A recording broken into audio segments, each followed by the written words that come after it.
Hey, Chris Jenkins, credentialed member of the media covering the Carolina Panthers for Charlotte Vibe, aka Man of the People.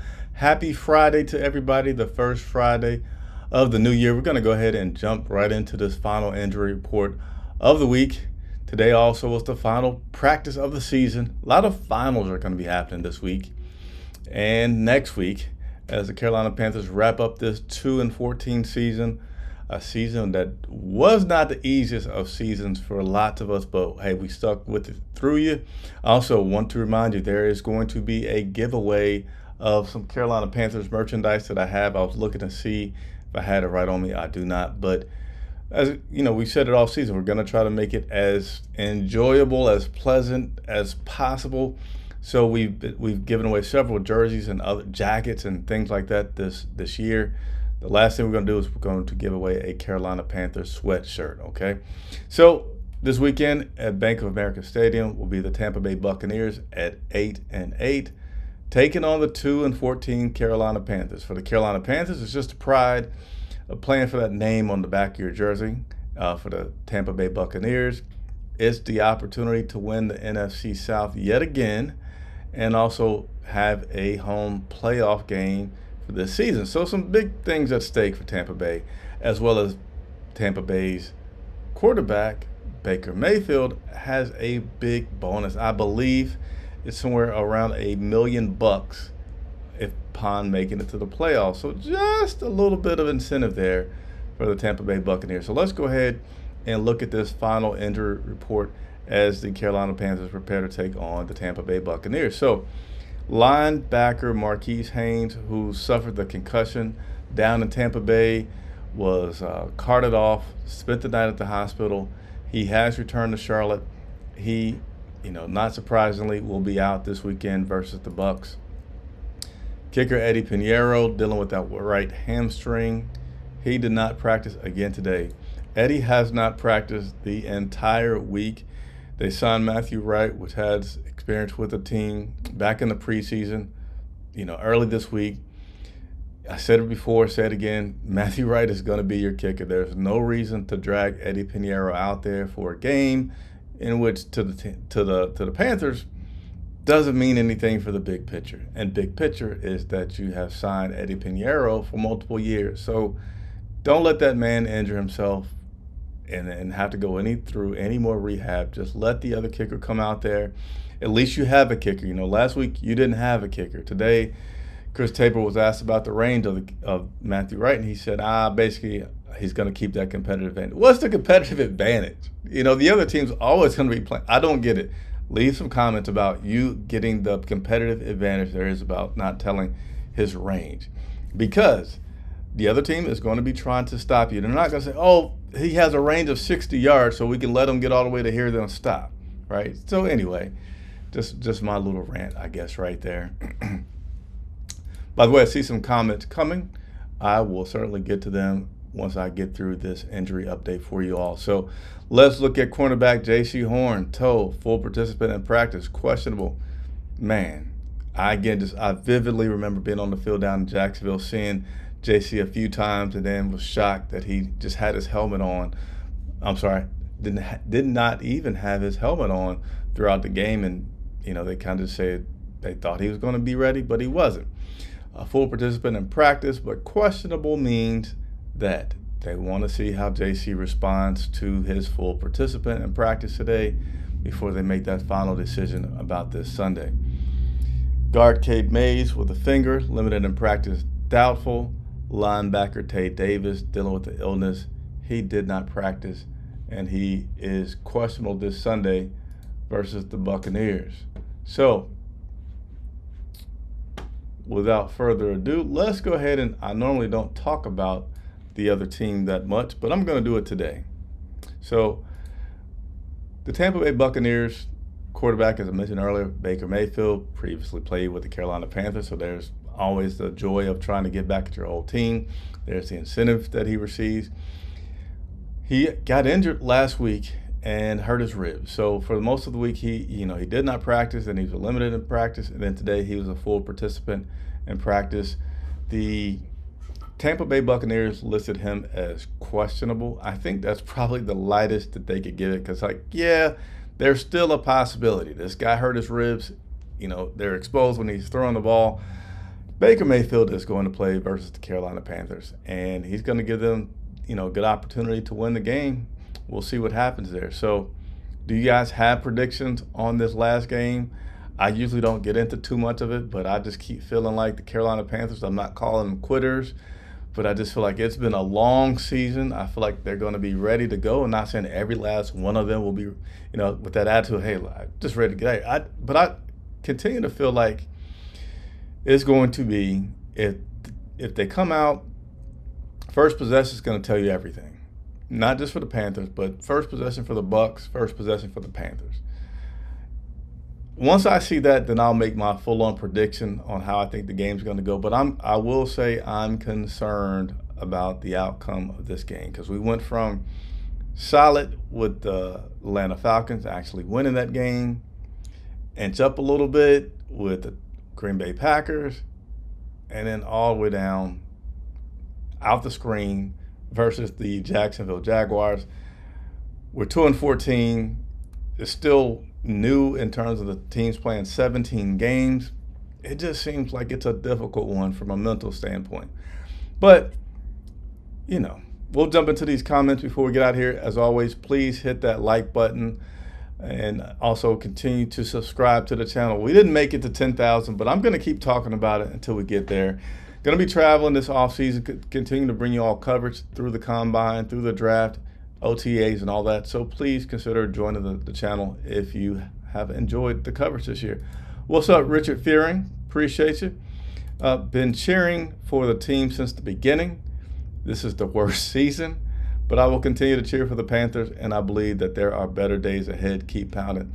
Richard, I was talking to someone just the other day telling them that this is, for me, I'm not even going to a deep analysis on stats and margin of victory, margin of loss, and points, and all those different stats that you could use to statistically determine it. But I will tell you, this is, for me, I've been covering this team not since the beginning, but about 2008-ish that I was covering the team. This is also the season that I have covered them the most, like every day. Being down to Spartanburg, traveling to games, home and away games, preseason games. It's bad. I just haven't felt like there's been any life. But I'm sticking with them. Glad that you're sticking with them. We all can stick with them. And certainly at 2-14, there has to be better days ahead. It's just nearly impossible.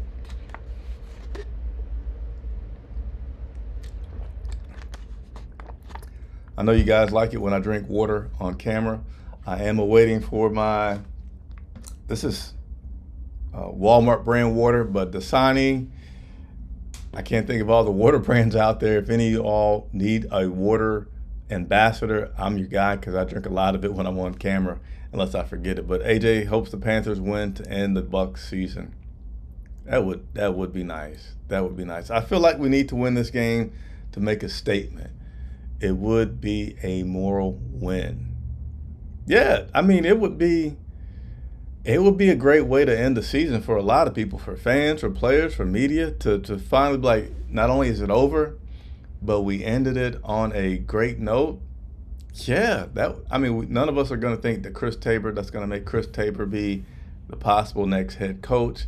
We could say, hey, Chris Tabor won twice as many games as Frank Wright. Let's bring him back. He rallied the troops. He won 2 out of 4 or 5, I forget. But it would just be good. It'll be great for the team. And, yeah, always good to see a victory.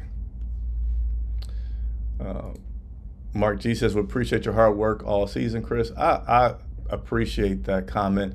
And hopefully we've had a lot of pictures. I don't know how much you guys on YouTube love the pictures, but we have a new photographer this year who has brought some exceptional pictures to our platform to give some visual reference for things that are going on. Really good story. I'm right now actually trying to think of a good way to present all those pictures that we got during the season in a cool format, in a storytelling format. I don't know, but maybe you guys think, hey, how about this?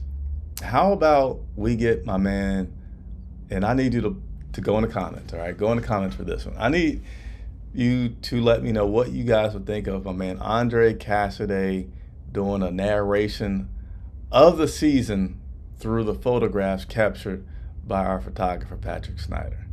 Think about it. Leave a comment if you think that's a good idea. I think it's a great idea. I always let Andre, he always does the photo narration voice at the end of games that we do. So if you haven't seen that, make sure you check it out this Sunday as well.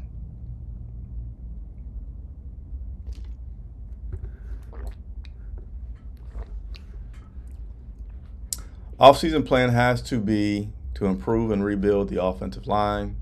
I get we need weapons around Bryce, but we need to work to fix this line and protect Bryce. If we don't fix this line, it won't matter. Absolutely. But I will say this to you, Richard. It's a whole lot to fix. It's a whole lot to fix. You got offensive line. You got, what's the running back situation going to be? You know, Chuba's been good. Blackshear seems good because he also has that ability on special teams. But Miles Sanders did nothing, so do you just go ahead and let him go? Sorry, I had to burp there. Live TV, I can't hold everything or hide everything. Wide receivers, I really think it's phenomenal. I think it's amazing how well Adam Thielen did considering this team, you know, and he's just performed. So I really want to see Adam Thielen come back. You know, having Adam Thielen and another guy that's your number one guy, man, that's solid. You know, he's older, so it's a little bit of like, can he do it for another year? But I think it's worth it. If you already signed him this year to us, so why not bring him back if you can next year? And there's the coach part of it, right? Who's going to be coaching this team? I don't have any hot leads about who that may be, but I just go to think, man, Harbaugh, Johnson, I mean, so many other guys. Who will it be? And then who will the GM be? Will it be Scott Fitter, which is a guy that, I mean, I'm going to be honest, outside of football, I really enjoy Scott Fitter. So I root for some guys when, you know, you kind of get to know them a little bit. Now, I'm not saying I know, but professionally, anytime that you're around somebody, you do get a chance to see a little bit of who they may be, peeling a layer back. And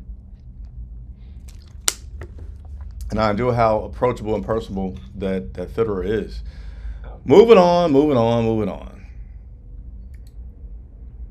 I really wanted to see you all hit 10,000 subs by end of season. It's coming up. Thank you, Jarius.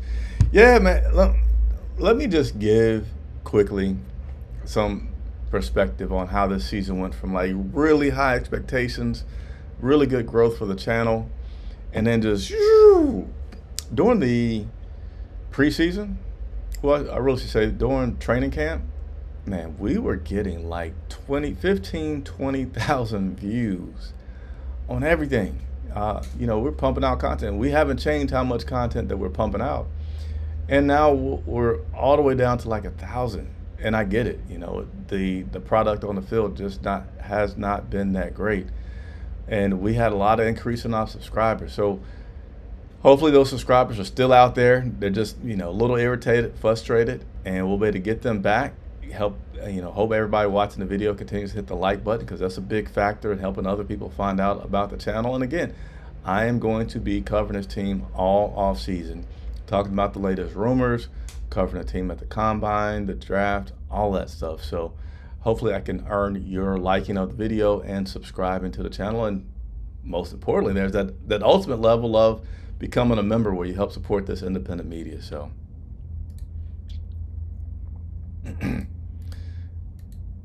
trying to get this comment. Where's Shelatron? Get him back on. Yes, Shelatron made an appearance on the channel when we played in Detroit, and it was hilarious. It was great.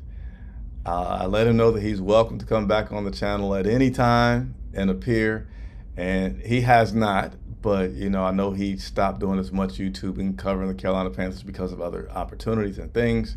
So it's probably not the easiest for him to do, and probably a little frustrated that it's such a bad team. But Shelatron, if you're watching, if you ever check us out, absolutely you're welcome back. It's always a lot of fun having some guests on the show. Appreciate the hard work yourself, Joe Person, Sheena Quick, Scott Fowler, Mike K, Vashti, and other reporters do to cover this team. Keep up the good work. And yes, all those people have been on the show, will continue to be on the show. So look for that to again happen this Sunday, post-game show and pre-game show. We always like to have guests on the show, other experienced people to talk about the team. So appreciate you.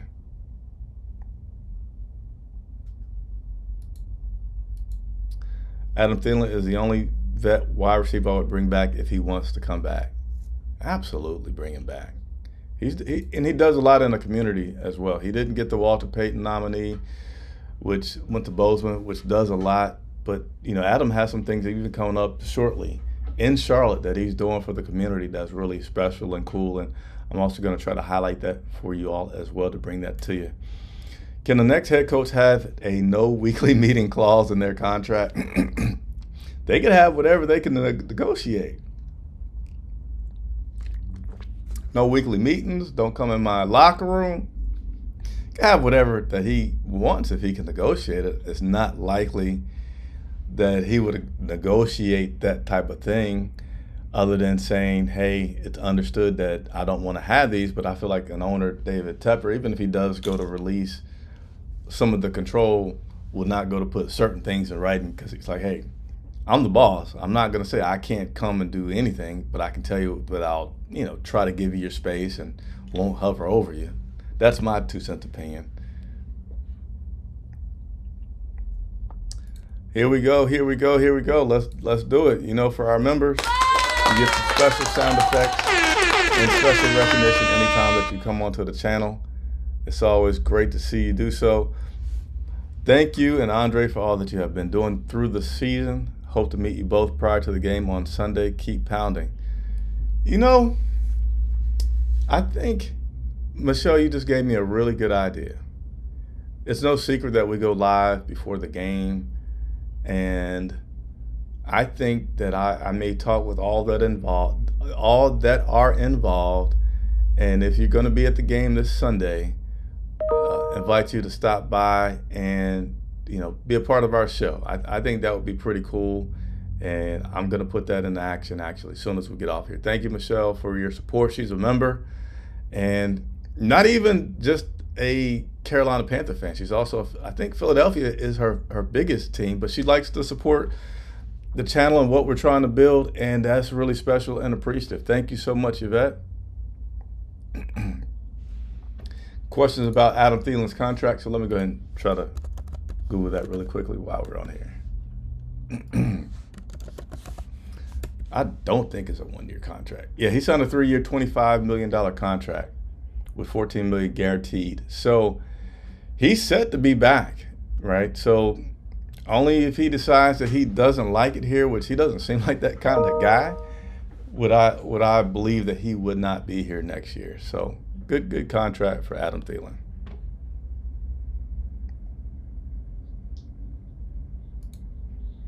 Head coach talk wise, he wouldn't be opposed to Harbaugh. Quentin, hey, another member, we got to do it. One of our first members to join the channel. I think he said top 5. And I definitely appreciate my man Quentin always tuning in. What's up, family? I like the game this week. Defense is going to be winners for us this week, especially up front. Okay, so some more optimism than I have. I'm scared of this week. I'm scared that this could be a runaway game for the Tampa Bay Buccaneers. And it's going to be 2 people that join us post-game. It'll be our 2 members, Yvette and Quentin. But I'd love a surprise. Would be the greatest thing on turf. A Carolina Panthers victory to end the season, to roll into lots of new things for this team. That'll be it for today. Appreciate you all for watching. Again, please consider hitting that like button. Helps us to continue to grow. Subscribe if you have not done so. Help us get to those 10,000 subscribers. Thank you so much for the positivity. Thank you for the support. We're going to continue to do our part. I'm going to continue to do my part for sure, earning the title man of the people and working for you and getting the answers for whatever you need. So for Charlotte Vibe, I'm Chris Jenkins. Thank you so much.